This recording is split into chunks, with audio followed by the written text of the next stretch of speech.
Good morning and welcome back to another episode of Board Shorts with Kirby Smith. I'm Kirby Smith and I'm standing here with Mr. Chuck Allison and Miss Sydney Allison, who are the owner-operators of Wild Goose Farms here in beautiful Lake County, just north of Umatilla.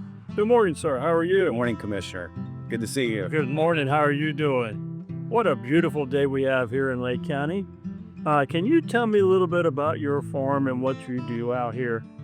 Yes, so we started in 2005. We grow primarily blueberries, but we also have citrus, cattle and hay, and a tree nursery. So Wild Goose Farms is you didn't just come up with that emblem or that symbol for just any reason. Can you explain your Wild Goose emblem to us? Yeah, so we read a book years ago by Mark Batterson, a preacher in D.C. He wrote a book about the wild goose chase, and he described the wild goose as the Celtic Christians in the 3rd and 4th century called the wild goose the Holy Spirit. And you don't know where you're always going with the Holy Spirit. You know it's good, and it fit farming because so many things happen in farming, so much uncertainty, the weather, the farm prices, everything. So it fit well with what we were thinking about with the Holy Spirit. And we love what we do. It always turns out good, and we think the Holy Spirit is with us. So not only does it fit well with farming, it fits well with life. And yeah, right. So some of the unique aspects of Wild Goose Farm is I was looking at your website, and we'll get back here in a minute, but you use technology extensively for your growing. Can you explain how that all works out? Yeah, so there's a lot of aspects of technology, and I think the first thing is when you think about the blueberry industry in Florida, it wasn't here all the time. The University of Florida came up with a Southern High Bush variety years ago, so the genetics in blueberries are so critical, and that's the first layer of technology. But from an environmental standpoint, the water, the fertilizer, the things we do, we have soil moisture probes. We irrigate like 8 minutes at a time, multiple times a day, so we don't push the fertilizer and water below the roots of the blueberries. And so we have all kind of technology with computers, with automation to manage that process. You utilize bark as one of your components that helps keep the moisture and fertilizer active. Correct. And did you say you use water 8 minutes So a day? we cycle water. So we're looking at soil moisture probes and where that water is relative to the plant roots. And we're watering 8 to 10 minutes a cycle. We'll do it 6 times a day just to keep the water and fertilizer in the root zone and not push it below the roots and into the aquifer. And these are little spray mixers, right? Yeah, so we had drippers for the blueberries. We have misters for the citrus. And how many gallons does 8 minutes take? So we're watering and we're keeping track of this, but we're watering about 2 gallons per plant per day over time. And it's absolutely amazing. Yeah, that's less than what your house That's right. it does. Yeah, right. So other than blueberries, you have cattle. Mm-hmm. Can you tell me a little bit about your cattle and what you do with your beef? Yeah, so we have a cow-calf operation where we raise calves up to about 550 pounds. We sell them in the fall, like right now. We'll be selling our calf crop, and then we'll start another crop in January of calves. So it's great for the Florida environment. We have good grass, good rainfall, and it's a great use of the land. We have about 1,500 acres of land, and not all of it is in crop production. So the cattle and hay operation help with that. And your hay operation, you go out and you cut your fields and you sell it out to the other farmers throughout this Lake County? Yeah, correct. All right, and right behind us, we have a nursery. Yeah, so we just started a nursery 5 years ago as a diversification for our land. The company that Sydney worked for at the time has a big tree nursery in Groveland, Cherry Lake Tree Farm. They helped us get started and they market our crops.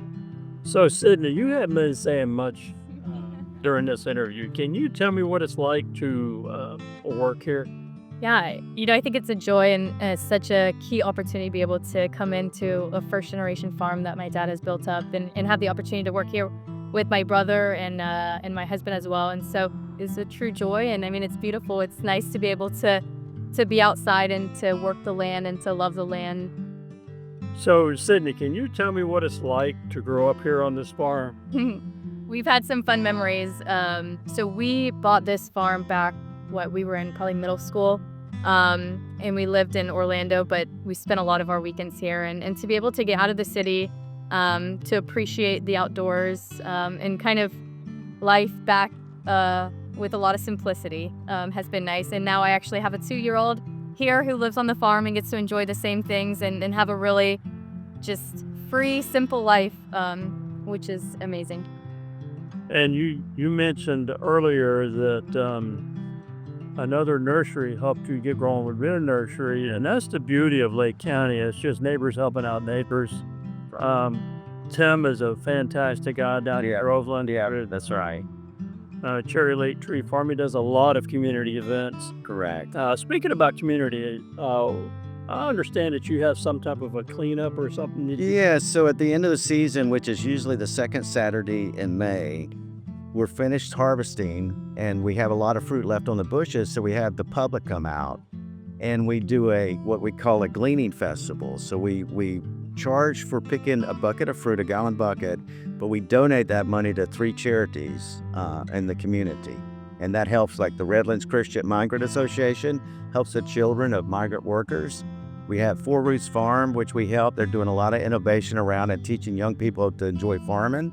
And then we have a Freedom Clinic out of Ocala comes down and provides medical services for our workers. So we help all 3 of those organizations.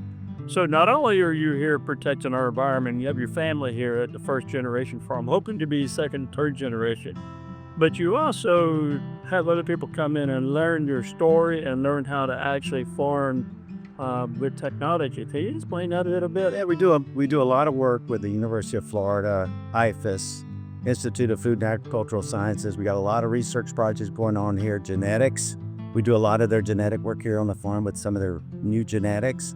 We got horticultural studies going on. We got a nitrate study going on to reduce fertilizer usage in dewberries. And then we work also with the College of Central Florida in Ocala, and we bring a lot of their students over. We have seminars and do sessions with them, and we've hired a couple of their students. So applying that, and then the next generation with Sydney's friends and her acquaintances come out to the farm quite often. But it's really a fun place to learn and to educate ourselves as well. So you mentioned IFAS. As you know, we have a main hub at Tavares, University of Florida, right there at our Ag Center. And I'm sure that you go down there and visit a lot. Yes, I am about it. Well, I can't thank you enough for everything you have done. If you ever want to come out to Wild Goose Farms, website's at the bottom, wildgoosefarms.net. Whatever you do, be good to your friends, be good to your neighbor, enjoy each other. That's all we have for More Church of Kirby Smith. See you next Wednesday.